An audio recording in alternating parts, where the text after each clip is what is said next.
Junior stood on top of the barn, arms outstretched, legs apart.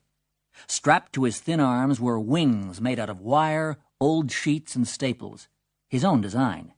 His mouth hung open. His eyes watched a spot over the cornfield where he hoped to land.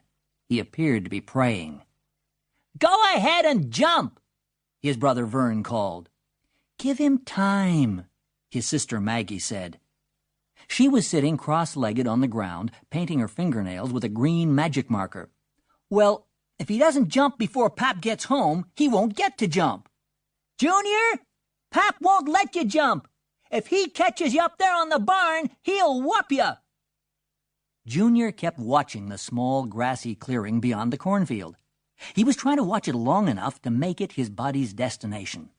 He felt his body had to know where it was supposed to go, or it would end up 20 feet straight down in the hard dirt.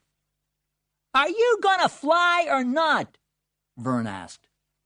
Maggie held up one hand to admire her green fingernails and to blow on them, although they were dry. When she got the other hand done, she was going to make herself some rings out of clover. She loved to have beautiful hands, because you could admire them so easily. She showed her hand to Vern. "What do you think?" "Are you going to fly or not?"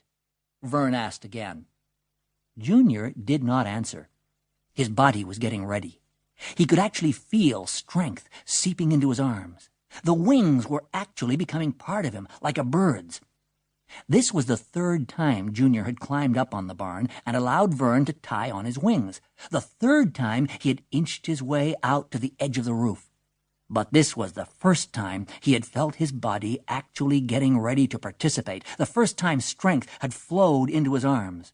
His tongue flicked over his dry lips. "He's not going," Vern said. His voice was heavy with scorn. "He just wants us to stand out here and beg him." Maggie said, "Give him time." "That's what we've been doing. Every afternoon we've been giving him—" He trailed off, because he knew from past experience that it was impossible to predict what Junior would actually do. Junior was going to be a stuntman when he grew up, and sometimes he did things to prove he could, like going down Red Hill in a car made of an apple crate and 2 skates. "Goodbye, Red Hill," Junior had called, letting go with one hand to wave. Other times, like the day he had pretended he was going over White Run Falls with an inflated garbage bag under each arm, that had come to nothing. Since there was no way of being sure, Vern waited. In his boredom, he tried to blow a bubble with his gum, but his gum was 5 days old. Vern was going to chew it for a solid week. Since the second day, it had been like chewing a rubber band. The only way he could have any fun with it now was to pull it out and twist it around his tongue. He did this without taking his eyes off Junior.